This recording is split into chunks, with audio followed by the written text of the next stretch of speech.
up, I don't know if you noticed, but that was filmed in kinescope, which means they just kind of put a camera up to a television screen. So what I also wanted to include here was some crystal clear still images so you get a nice idea of what it looked like.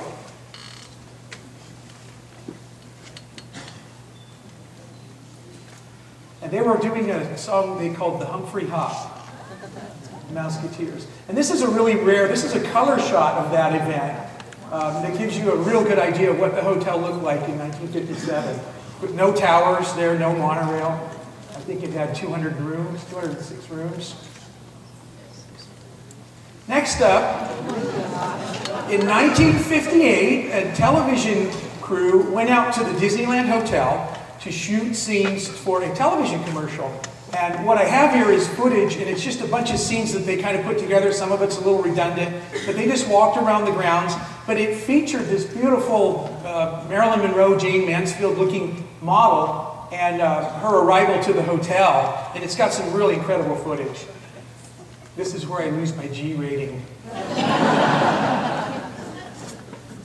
There's no sound, although I did just find the soundtrack to this, and I'm going to have it converted over. But you can see the beautiful grounds, and that was Raymond Page Landscaping. He won an award for this. And those are orange trees that are on there. And here she comes in her beautiful 50s convertible, pulling into the Disneyland Hotel. You could also register from your car. They would come out and register you right at your car.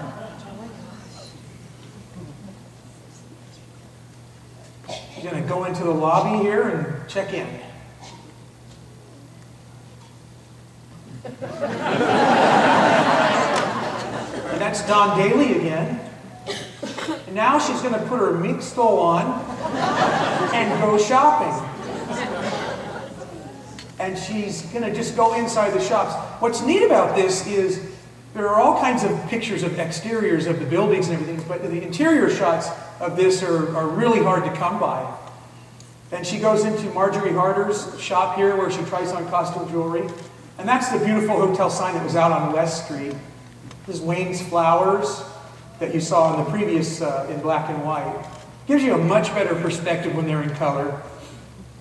And that's an orange tree, and you were free to pick oranges if they were in season. Some more shots of the grounds. They were going to take this footage and edit it into a commercial in more of a cohesive fashion. But look at some of the beautiful cars and everything. They're outside the restaurants. The gourmet restaurant. And here she goes, getting ready to go to the pool in her gold lame bathing suit.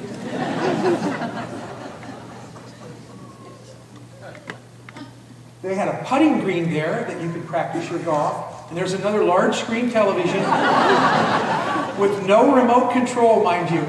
Somebody told me yesterday kids were the remote controls of the 50s. And receiving a phone call, and the beds were modular. They folded up, or they were turned into couches with the cinder block walls. And those were the original guest accommodation structures. This is where the monorail would run through in 1961. More pictures of the grounds. And they really took pride in the grounds, and it was just absolutely beautiful. You could just stroll through there, and the orange blossom smells and things. It was just a wonderful thing to do. This is from West Street, looking out at the original frontage of the hotel. That's the restaurant section. Here she comes again. And now she's going into the lobby again with her mink stole and her overnight bag. Don Daly, the manager.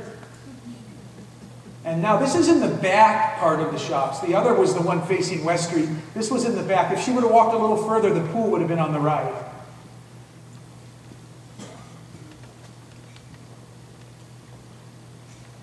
And these are some of the interior shots of the shops again. She's trying on a fashionable hat. More photos of the sign. Again from West Street, putting green. Some of these again are redundant. They were all just kind of location footage for them to use for the commercial. They had a beautiful pond there with pagodas and things like that. And a state-of-the-art sprinkling system. And here she is sunning herself in the patio of her room.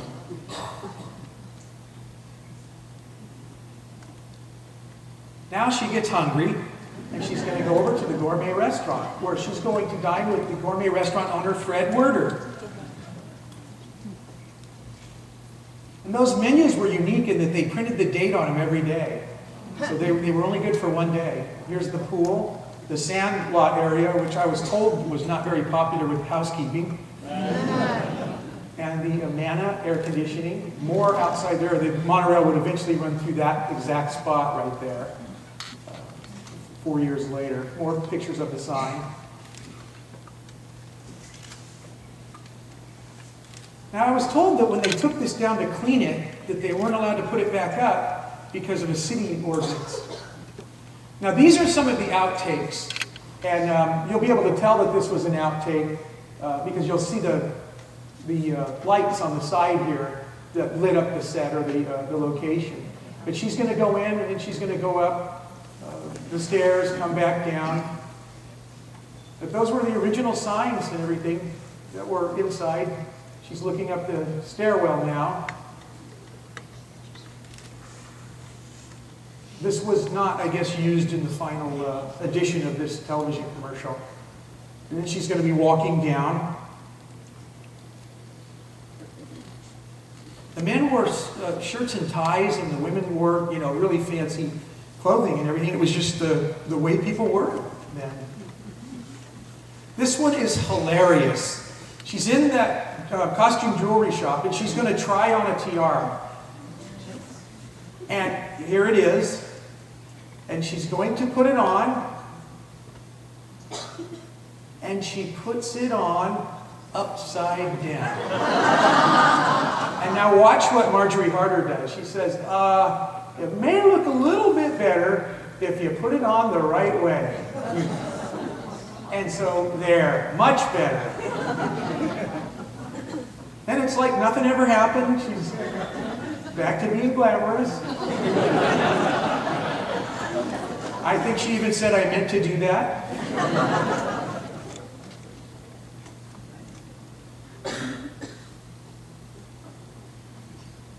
And then this is her driving up. If you look to the left, there's a Richfield service station there. And they were the sponsors of Autopia. And there was a station right on the grounds of the Disneyland Hotel. The original lobby, which turned into the travel port in 1970. And they shot various scenes of her getting out of her car and going into the lobby.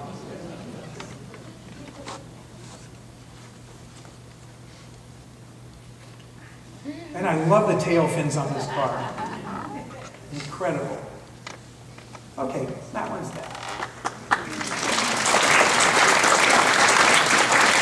Thank you. This was another television show in Southern California called Sweet Success. And what they did was they focused again on successful businessmen and women in Southern California or successful businesses. And they featured a show on the Jack Rather story.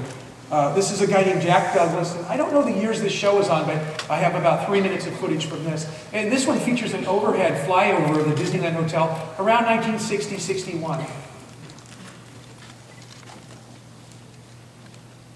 This is Jack Douglas inviting you to another television tour of the private worlds of interesting people, presenting tonight the colorful and exciting world of a young empire builder. A man who, at the age of 41, owns or controls a whole panorama of intriguing enterprises. He built and owns the fabulous Disneyland Hotel, plus resort motels at Palm Springs and in Nevada. He owns radio and television stations, oil wells and oil leases. Music by Muzak is also his. But the chances are that he's better known to most of us as the man behind such favorite television programs as The Lone Ranger, Lassie, Sergeant Preston of the Yukon, and many others. His name is Jack Rabbit, and this is a 30-minute diary of his present-day life. This is a true story of sweet success.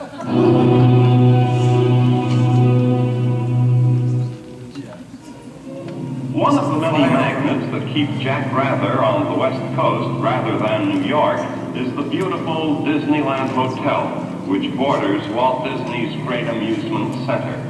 The Disneyland Hotel, representing an investment of $10 million, is Jack's pride and joy, and it's rated by rival hotel operators as one of the finest Class A hotels to be found anywhere.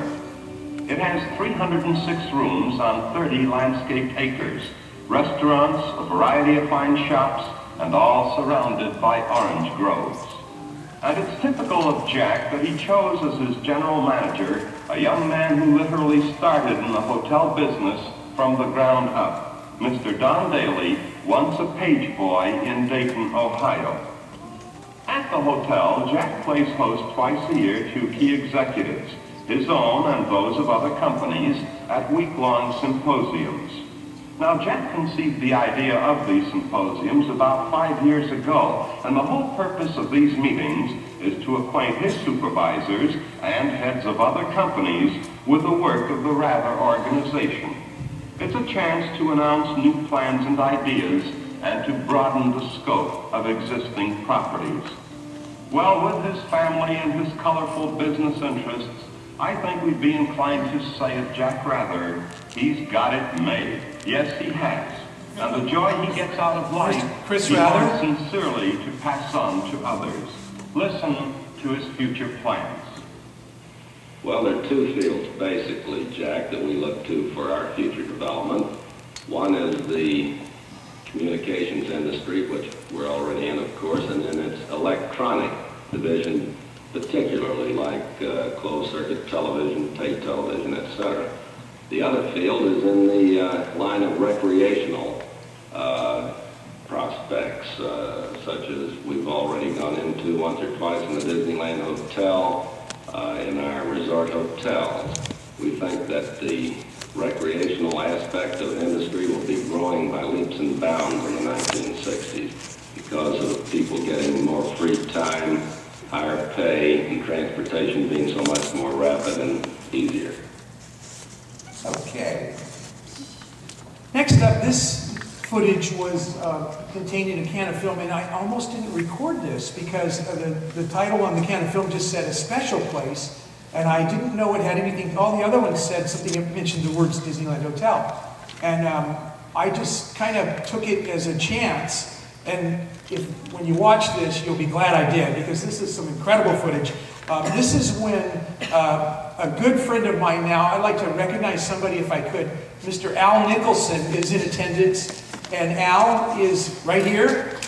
Al is the original architect of all three, it's actually 4 towers, because one was built with an extension. Al was the architect in Weber and Nicholson of all 4 towers at the Disneyland Hotel, the Plaza Building, the 1983 convention facilities. Too many buildings to really name. He was with the firm Weber and Nicholson, and I want to thank Al for being here. Al will be 90 years old in November.